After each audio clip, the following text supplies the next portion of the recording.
नमस्कार बच्चों, स्वागत है आप सभी का आपके अपने YouTube channel Sarvodaya online classes में। जैसा कि आप सभी को पता है, इस बार आपका एग्जाम सब्जेक्टिव और ऑब्जेक्टिव दोनों टर्म में होने वाला है। इसी को लेकर के आज हम आप सभी के लिए हिंदी कोर और इलेक्टिव, आपका जो भी हिंदी हो, चाहे हिंदी कोर हो, चाहे हिंदी इलेक्टिव हो, उसमें आपका 10 नंबर का ऑब्जेक्टिव और 10 नंबर का सब्जेक्टिव, यानी कुल मिलाकर बोला जाए तो 20 नंबर आपका अभिव्यक्ति और माध्यम से पूछता है। ये आपका अभिव्यक्ति और माध्यम जो है वो ग्रामर का पोर्शन है। तो आज हम उसी अभिव्यक्ति और माध्यम के सारे महत्वपूर्ण ऑब्जेक्टिव प्रश्नों को लेकर के आ गए हैं। ध्यान रहे, इन सारे प्रश्नों को मिस नहीं करना है और आपका इसी प्रकार का सवाल जो है आपका सब्जेक्टिव में और ऑब्जेक्टिव में आने वाला है। तो चलिए शुरू करते हैं। मेरा पहला सवाल है, इनमें से कौन सा जनसंचार माध्यम अनपढ़ व्यक्ति के लिए उपयोगी नहीं है? तो इंटरनेट अनपढ़ के लिए उपयोगी है, पत्रिकाएं उपयोगी है, नहीं है, समाचार पत्र नहीं। ऑप्शन नंबर 3 बोलेंगे तो आपका अनपढ़ व्यक्ति के लिए उपयोगी नहीं है। इंटरनेट में क्या है, दोनों हो सकता है, उपयोगी है और नहीं है। ओके, शायद अगर वहाँ यूट्यूब देख रहा है व्यक्ति तो उपयोगी है, लेकिन वह अखबार पढ़ रहा है तो उपयोगी नहीं है। सही मायने में बोला जाए यहाँ पर तो जनसंचार के तीनों माध्यम, इंटरनेट, समाचार पत्र, पत्रिकाएं, ये तीनों आपका अनपढ़ व्यक्ति के लिए उपयोगी नहीं है। आगे सवाल है, सर्वाधिक खर्चीला जनसंचार माध्यम कौन सा है? तो आपका इंटरनेट जो है वो सर्वाधिक खर्चीला माध्यम होता है, क्योंकि इसमें क्या है, रिचार्ज करा, टीवी कनेक्शन लो, इंटरनेट कनेक्शन लो, बहुत महंगा पड़ता है। आगे है, श्रव्य जनसंचार माध्यम कौन सा है? तो श्रव्य माध्यम आपका आता है वो है आपका इसमें तो रेडियो। रेडियो मेरा केवल क्या श्रव्य माध्यम है। इसको बात है समाचार पत्र की तो ये आपका दृश्य माध्यम है। कौन सा माध्यम है? दृश्य माध्यम। इंटरनेट और टेलीविजन की बात किया जाए, ये आपका श्रव्य और दृश्य दोनों माध्यम होते हैं। और यहाँ अगर बोला जाए तो जनसंचार के जितने भी माध्यम होते हैं इनको बांटते हैं हम लोग 3 भागों में। श्रव्य माध्यम, इसमें रेडियो आता है। दृश्य माध्यम में समाचार पत्र, इसमें सारे प्रिंट माध्यम आ जाएंगे। और श्रव्य दृश्य दोनों माध्यम, जिसमें आपका इंटरनेट और टेलीविजन दोनों आएगा। आगे है, मुद्रण का आरंभ किस देश में हुआ? तो मुद्रण का आरंभ जो होता है वो चीन में होता है। अगर बात किया जाए छपाई खाने का आविष्कार, तो याद रखिएगा, छपाई खाने का आविष्कार जो होता है वह आपका जर्मनी के गुटेनबर्ग शहर से होता है। जर्मनी के गुटेनबर्ग शहर। आपका सवाल ये पूछता है, सवाल पूछता है कि छापे खाने का आविष्कार किसने जाता है? जर्मनी के गुटेनबर्ग शहर को। और बोलेगा कि मुद्रण का आरंभ किस देश से हुआ? तो आपका होता है चीन से। आगे बढ़ते हैं, सवाल आपका आ गया है कि वर्तमान छापे खाना का आविष्कार किसने किया? ये करते हैं आपके गुटेनबर्ग शहर में। आगे है, भारत में पहला छापा खाना कब लगा? तो जो भारत का पहला छापा खाना लगता है वो 1556 में पुर्तगालियों के सहयोग से गोवा में लगता है। याद रखिएगा, किसके सहयोग से? तब पुर्तगालियों के सहयोग से, पुर्तगालियों के सहयोग से गोवा में लगता है। कहाँ लगता है? गोवा में। याद रखिएगा, भारत का पहला छापा खाना कहाँ खुला? गोवा में। किनके सहयोग से? पुर्तगालियों के द्वारा। कब? तो 1556 ईस्वी में। आगे सवाल आ ही गया कि भारत में पहला छापा खाना कहाँ लगाया गया? तो आपका लगता है गोवा में। मेरा अगला सवाल है, समाचार लेखन की प्रभावशाली शैली कौन सी है? तो समाचार लेखन में हम लोग उल्टा पिरामिड शैली का इस्तेमाल करते हैं। आगे है, इनमें कौन सा उल्टा पिरामिड शैली का अंग नहीं है? तो इसमें आपका जो है सो आपका मध्य भाग नहीं होता है। इसमें डायरेक्ट आपका हो जाएगा, शुरू में आपका होता है इंट्रो, उसके बाद बॉडी, उसके बाद में आता है समापन, और इसमें आपका मध्य भाग नहीं होता है। आगे है, उल्टा पिरामिड शैली में समाचार कितने भागों में बांटा जाता है? तो 3 भागों में बांटा जाता है। आगे है, दृश्यों का किस माध्यम में अधिक महत्व होता है? दृश्यों में अगर बात किया जाए तो यहाँ पर आपका टेलीविजन का अधिक महत्व होता है। आगे है, टेलीविजन के लिए खबर लिखने की मौलिक शर्त क्या है? शर्त होती है दृश्यों के साथ लिखना, जो देख रहे हैं हमको उसी के अनुसार लिखना पड़ता है। आगे है, हिंदी में नेट पत्रकारिता किसके साथ आरंभ हुई थी? तो आपका होती है वेब दुनिया के साथ, यानी जब यहाँ पर आपका www.com कंपनियां आ जाती है तो उसके बाद ही आपका जो है वो हिंदी में लिखना प्रारंभ हो जाता है। आगे है, क्रिकेट मैच का प्रसारण किस प्रकार का है? इसका प्रसारण आपका होता है डायरेक्ट है, एकदम लाइव प्रसारण होता है, सीधा प्रसारण एकदम लाइव चल रहा है। आगे, आधुनिक युग में इंटरनेट पत्रकारिता का कौन सा दौर चल रहा है? तो आज वर्तमान बात किया जाए तो वर्तमान समय में वर्ल्ड में आपका इंटरनेट का तृतीय दौर चल रहा है। अगर बात किया जाए पहला दौर का, पहला आपका चलता है 1982 से लेकर के 1992 तक। दूसरा दौर तो 1992 से लेकर के 2002 तक। और तीसरा दौर ये चलता आपका 2002 से लेकर के 2000 सॉरी यहाँ बोलेंगे अब तक। लेकिन अगर भारत में बात किया जाए तो भारत में आपका पहला दौर आता है 1992 से लेकर 2002 तक, और दूसरा दौर आता है 2003 से लेकर के अब तक। सवाल पूछा है कि भारत में इंटरनेट पत्रिका का दूसरा दौर कब आरंभ हुआ? तो 2003 में, और पहला दौर तो 1992 में, इसको याद रखिएगा। आगे है, समाचार पत्र प्रकाशित या प्रसारित करने के आखिरी समय सीमा को कहा जाता है? इसे हम लोग कहते हैं डेड लाइन। क्या कहते हैं हम लोग? Dead line. आगे सवाल है, संचार की उत्पत्ति हुई है? तो संस्कृत के चर धातु से। संचार का अर्थ होता है चलना। क्या होता है? चलना, चलना होगा, या एक स्थान से दूसरे स्थान तक पहुंचना, इसको याद रखना है। आगे है, संचार प्रक्रिया की शुरुआत होती है तो स्रोत या संचारक से। आगे है, संदेश को कूटीकृत या एनकोडिंग कौन करता है? तो स्रोत या संचारक। आगे है, संदेश को डिकोडिंग कौन करता है? तो प्राप्तकर्ता। आगे है, संचार प्रक्रिया में अपनी प्रतिक्रिया को कहते हैं तो प्रतिपुष्टि या फीडबैक। आगे है, संचार प्रक्रिया में आने वाली बाधाओं को कहते हैं तो शोर या नॉइज।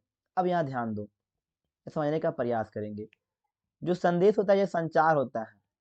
संचार की हम लोग बात कर रहे हैं तो संचार में जनरली देखा जाए तो यहाँ पर आपके दो व्यक्ति, एक होता है आपका बोलने वाला, एक आपका होता है बोलने वाला। जो बोलता है उसे हम लोग बोलते हैं स्रोत। क्या उसे बोलते हैं हम लोग? स्रोत या संचारक। एक बोल रहा है और एक आपका सुनता है, हम सुनने वाला।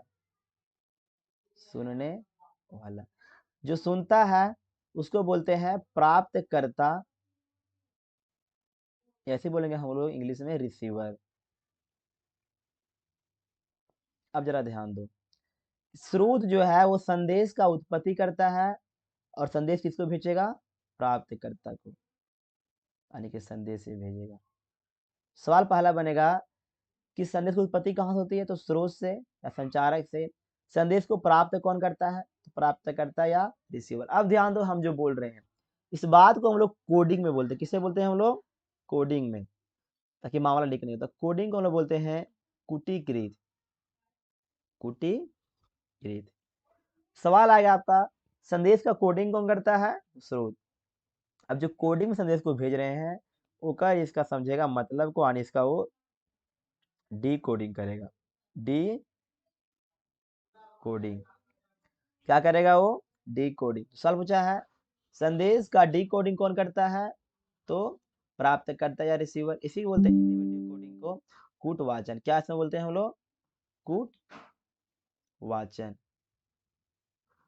कूटवाचन, यानी कूटवाचन कौन करता है? प्राप्तकर्ता। अब ध्यान दो, इस संदेश इसको भेजा, ऐसे मान के चलो स्रोत यहाँ पर था, वो एक लिख के भेजा हाय।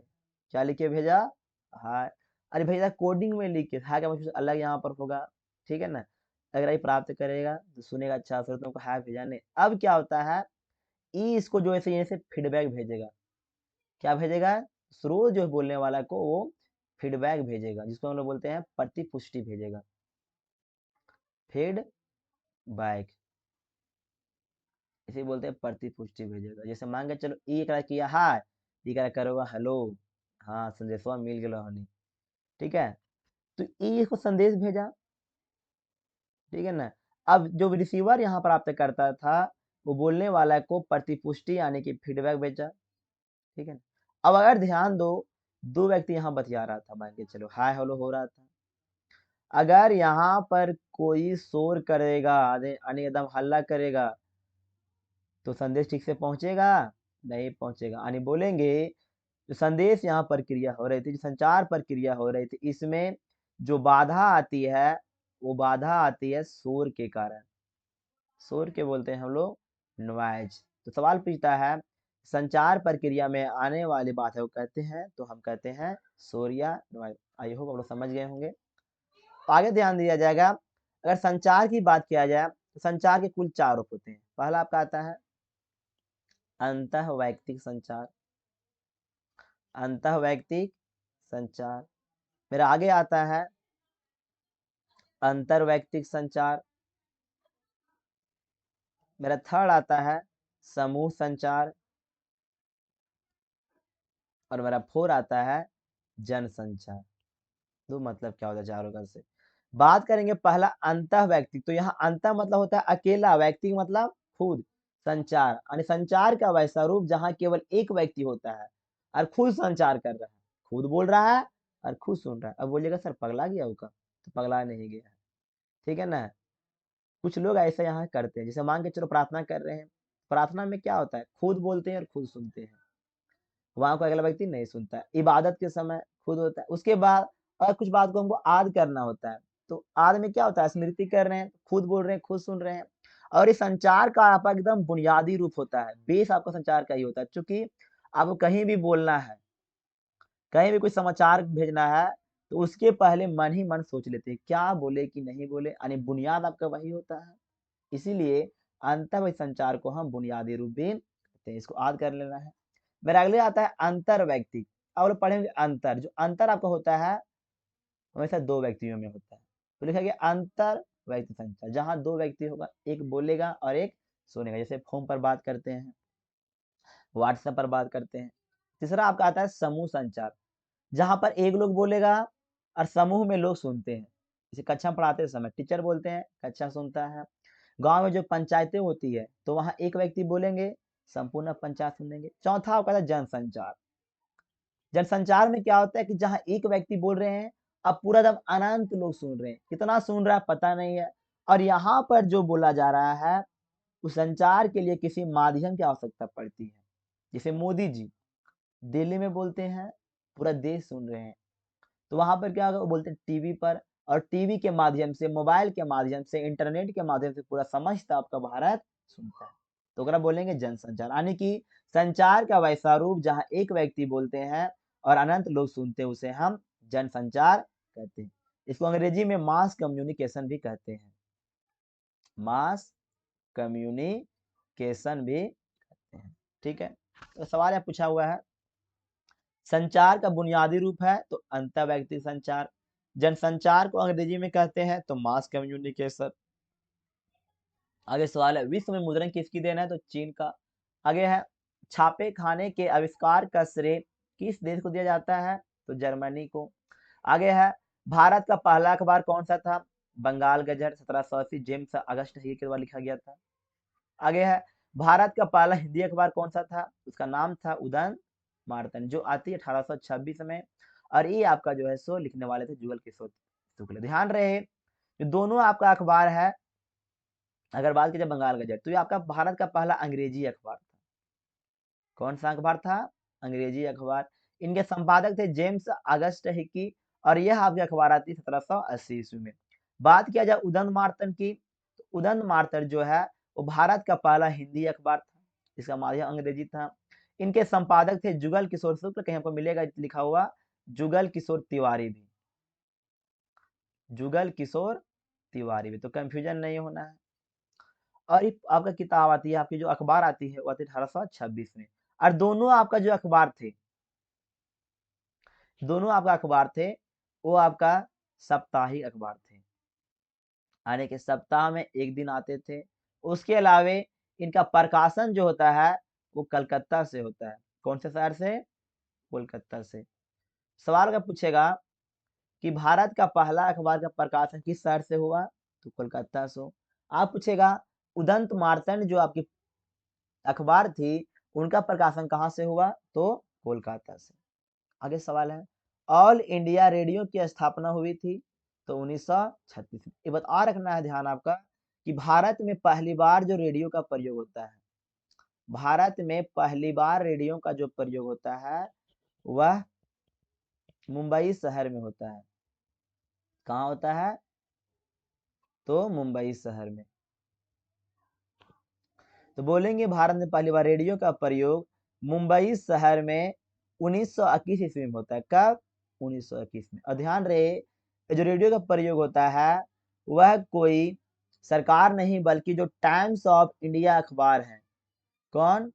टाइम्स ऑफ इंडिया जो अखबार है उसी अखबार के सहयोग द्वारा किया गया था। तो सवाल पूछेगा आपका यहाँ पर भारत में पहली बार रेडियो का प्रयोग कब किया गया? 1921 में। किसके सहयोग से? तो टाइम्स ऑफ इंडिया के सहयोग से। कब? तो 1921 में। कहाँ? तो मुंबई शहर में। याद रखिएगा। आगे है वर्तमान समय में रेडियो कितने भाषा में कार्यक्रम प्रस्तुत करती है? 24 भाषा में। आगे है एफएम की शुरुआत कब होती है? तो 1993 में। आगे सवाल है रेडियो का नाम प्रसार भारती कब किया गया?